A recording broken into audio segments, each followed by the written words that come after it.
So we play against T Gala, and let's see what kind of setup white chooses. D4. Okay, he prepares it with C3.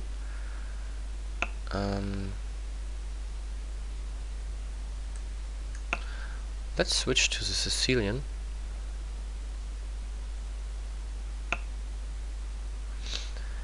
Bishop B5. Okay.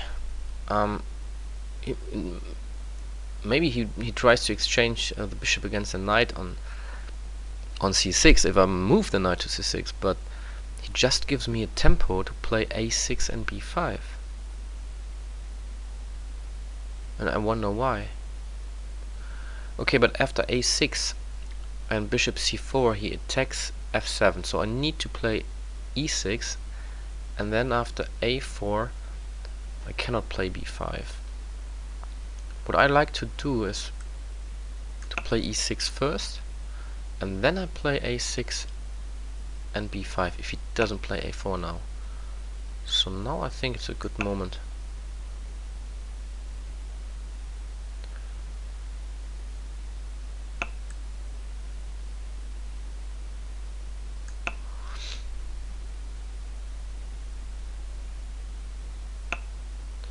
Although he could have played A4, so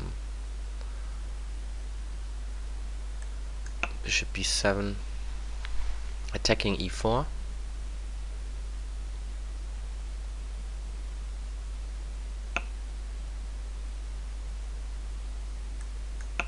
And now I really want to crack up the center.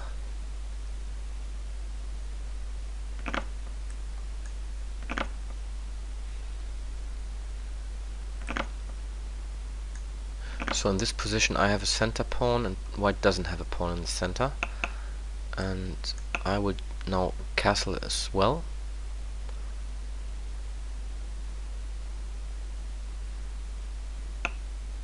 And yeah, well, bishop F3 with the idea that he takes and I take bishop G5 with the queen. His problem, my rook is hanging. And also he can take on F6 first with his bishop, so this idea doesn't work.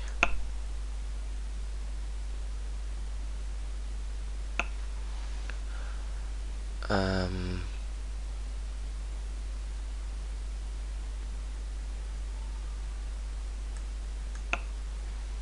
want to keep the line open for the bishop here on B7. This is why I play the knight to D7. And also this knight might go to F6 whenever I move, for example, the other knight to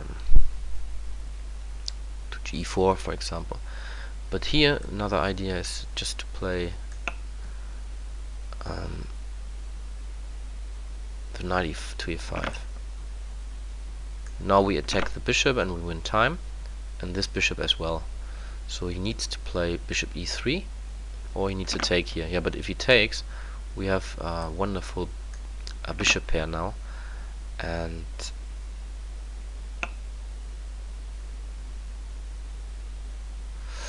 yeah, the queen doesn't have that many squares at the moment. I wonder if I can, you know,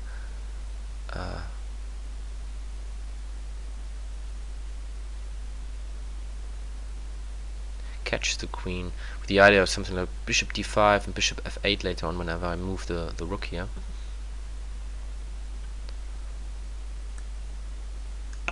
Okay, let's play rook to D8 first.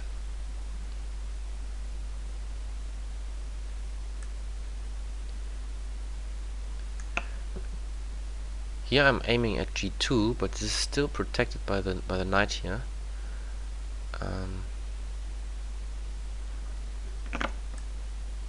However, something like bishop E5 and bishop F4 is in the air.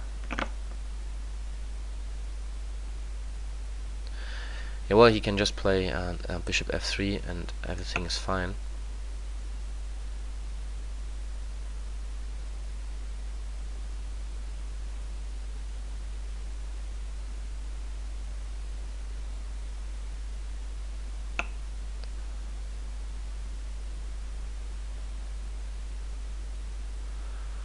What I was thinking about something like queen f4 as well.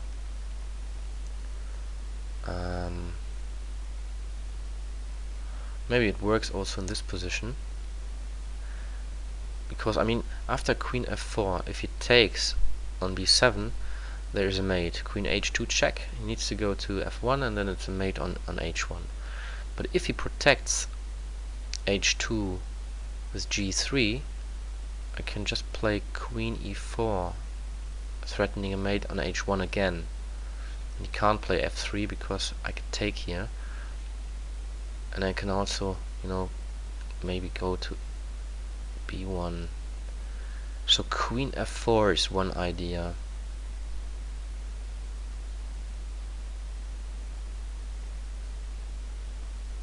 Yeah, let's do this.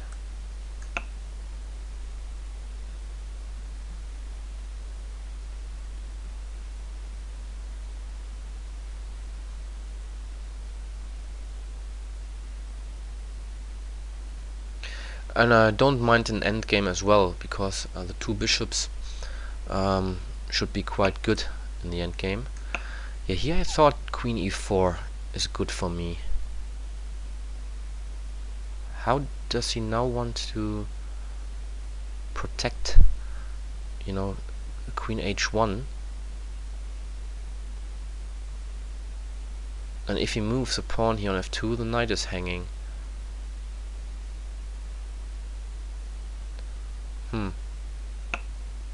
Yeah, it doesn't help.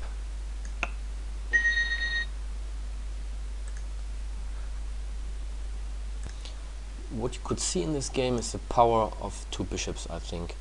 I mean, the whole opening, there's not much to say. It's a bit slow, the whole opening of white. I mean, if he plays a4 here, I can also think about playing queen a5. Cannot take because the rook is hanging.